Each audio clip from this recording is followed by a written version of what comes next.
Assalamualaikum dear students, I am your chemistry teacher. Welcome to first year chemistry lecture. My goal is to make chemistry easy and in today's lecture we will discuss. Now we will start our first lecture from first chapter. सबसे पहले हमने देखना है कि periodic table क्या होता है। हम पढ़ेंगे periodic table and periodic properties, chapter का नेम है। सबसे पहले हम देखेंगे कि what is periodic table. Periodic table क्या होता है? Periodic table discovered chemical elements का एक ऑर्गेनाइज्ड चार्ट है। इसमें सब एलिमेंट्स को उनके एटॉमिक नंबर के हिसाब से तरतीब दी गई है। जैसे कि ये देखो, ये एक पीरियोडिक टेबल है, इसमें 118 एलिमेंट्स हैं और सब एलिमेंट्स को एक तरतीब से अरेंज किया हुआ है। ठीक है, इसको कहते हैं हम लोग पीरियोडिक टेबल। और पीरियोडिक टेबल आप ये भी कह सकते हो, periodic table of element is called the symbol of chemistry. Periodic table क्या होता है? ये सिंबल ऑफ केमिस्ट्री है, मतलब ये एक केमिस्ट्री की पहचान है। यहाँ पर देखो बताया हुआ है symbol of chemistry. Periodic table क्या है? Periodic table of elements is called the symbol of chemistry. और पीरियोडिक टेबल में कितने 118 एलिमेंट्स होते हैं। ठीक है, और ये टेबुलर फॉर्म में होता है, मतलब एक टेबल की फॉर्म में पीरियोडिक टेबल है जिसमें सारे एलिमेंट्स एक तरतीब से अरेंज किए हुए हैं। नेक्स्ट हम लोग बात करेंगे हिस्टोरिकल बैकग्राउंड की। पीरियोडिक टेबल का जो हिस्टोरिकल बैकग्राउंड था उसमें क्या था कि 300 ईयर्स पहले यानी 1700 के आसपास पीरियोडिक टेबल में सिर्फ 12 एलिमेंट्स थे। जो लोगों को सिर्फ 12 एलिमेंट्स मालूम थे, उस टाइम पीरियोडिक टेबल में एलिमेंट्स को अरेंज नहीं किया गया था।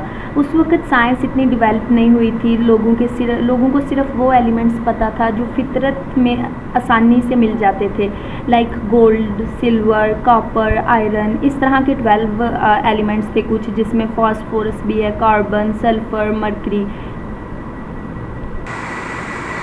फिर क्या हुआ 1800 में जब केमिस्ट्री डेवलप हुई तो एलिमेंट तेज़ी से डिस्कवर होने लगे। सबसे पहले जो उस टाइम केमिस्ट आए थे वो कौन थे? एंटोइन लुइसर। इन्होंने क्या किया था? इन्होंने एलिमेंट्स को 2 बड़े ग्रुप्स में डिवाइड किया था। जो 2 बड़े ग्रुप्स वो हैं, एक मेटल और दूसरा नॉन मेटल। अगर हम बात करें मेटल्स की, तो मेटल क्या होते हैं? मेटल शाइनी, मजबूत और इलेक्ट्रिसिटी के कंडक्टर होते हैं, जबकि नॉन मेटल्स आम तौर पर ऐसी खसूसियात नहीं रखते। मेटल वो एलिमेंट्स होते हैं जो हार्ड, शाइनी और हीट या इलेक्ट्रिसिटी को अपने अंदर से गुजरने देते हैं। जबकि नॉन मेटल की बात करें तो नॉन मेटल्स वो एलिमेंट हैं जिनमें मेटल्स वाली खसूसियात बिल्कुल नहीं होती। ये आमतौर पर सॉलिड या गैस की हालत में पाए जाते हैं। नेक्स्ट हम लोग बात करेंगे डो ब्राइनर की। डो ब्राइनर ने क्या किया? इसने 3 एलिमेंट्स के ग्रुप बनाए जिसे ट्राइएड्स कहते हैं। ट्राइएड्स मतलब ग्रुप ऑफ 3। इसने बताया कि बीच वाले एलिमेंट्स का वेट बाकी दोनों के वेट का एवरेज होता है। उसके ग्रुप में सिर्फ 3 ही एलिमेंट्स थे और इन तीनों एलिमेंट्स की प्रॉपर्टी काफ़ी हद तक सेम थी, जैसे कि लिथियम, सोडियम एंड पोटाशियम। यानी अगर कहेंगे हम कि ये हमारे पास 3 हैं, lithium, sodium and potassium, 3 elements हैं, तो फर्स्ट एंड थर्ड वाले एलिमेंट को हम प्लस करके 2 पर डिवाइड करेंगे तो जो आंसर आएगा ना हमारे पास 23, वो मिड वाले का क्या है? एटॉमिक वेट है।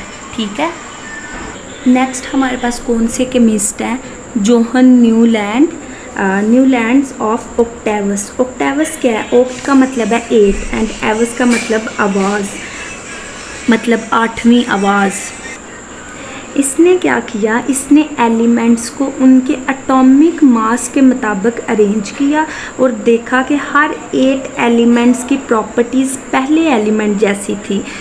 एग्ज़ाम्पल अगर हम म्यूज़िक की ले लें तो म्यूज़िक में हम लोग पढ़ रहे होते हैं ना, जब म्यूज़िक जो लोग सुनते हैं उनको पता होगा, जैसे सा, रे, गा, मा, पा, दा, नी और एंड पर क्या आता है? 8वें नंबर पर फिर से क्या आ जाता है? सा। मतलब क्या है? 8वीं आवाज़। ये एटॉमिक बेस की बिना पर अरेंज होगा, लेकिन जब हर 7 के बाद 8वां आएगा वो पहले जैसा होगा। 8वां एलिमेंट जब आएगा तो उसकी प्रॉपर्टीज़ पहले वाले एटम से मैच करेगा। नेक्स्ट आते हैं ये वाले साइंटिस्ट, इन्होंने क्या किया, इन्होंने एलिमेंट के एटॉमिक वेट और एटॉमिक वॉल्यूम के दरमियान एक ग्राफ कर्व बनाया जिससे पीरियोडिसिटी एक जैसी खसूसियात का दोहराना जाहिर हुआ। नेक्स्ट ये साइंटिस्ट हैं, इनको फादर ऑफ पीरियोडिक लॉ भी कहा जाता है, फादर ऑफ पीरियोडिक टेबल। इन्होंने क्या किया कि इन्होंने 63 एलिमेंट्स को उनके बढ़ते हुए एटॉमिक मास के मुताबिक अरेंज किया। इसकी सबसे बड़ी खूबी ये थी कि इसने उन एलिमेंट्स के लिए खाली जगह यानी गैप छोड़ दिया जो उस वक़्त तक डिस्कवर नहीं हुए थे। लाइक अगर हम लोग अपने किचन में हम लोग रैक्स बनाते हैं तो उसमें हम लोग कुछ खाली छोड़ देते हैं, वो इसलिए छोड़ते हैं कि फ्यूचर में हम लोग यहाँ पे कोई बर्तन सेट करेंगे या कोई किचन में नई चीज़ ला के रखेंगे। तो इस तरह से उसने क्या किया, इनके मिड में इनके साथ कुछ एलिमेंट्स के साथ क्या किया, इसने गैप छोड़ दिया।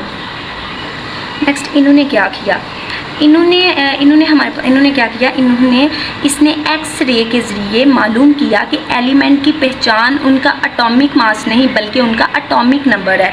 ठीक है, इसने मेंडलीव की कमियों को दूर किया। जैसे कि अगर हम एक एग्जांपल दें कि हम स्कूल में जाते हैं तो हमारे स्कूल में हमें जब सीट्स पे बैठाया जाता है, हमें टेस्ट के दौरान बैठाया जाता है तो हमारे रोल नंबर हमें दिए जाते हैं, हमें रोल नंबर वाइज क्लास में अरेंज करके बिठाया जाता है ना, during test, during papers, during class. इसी तरह होता है ना, हमारे वेट को देख के तो नहीं हमें क्लास में अरेंज किया जाता। इसलिए इसने क्या किया, इसने एक्स रे के ज़रिए मालूम किया कि एलिमेंट की पहचान उनका एटॉमिक मास नहीं बल्कि उनका एटॉमिक नंबर है। ठीक है, इसने इसकी मेंडलीव की जो ये गलती है इसको ठीक किया। This is all for today. I hope it was helpful. In the next video we will learn next lecture. Please like this video, subscribe to my channel. See you next time.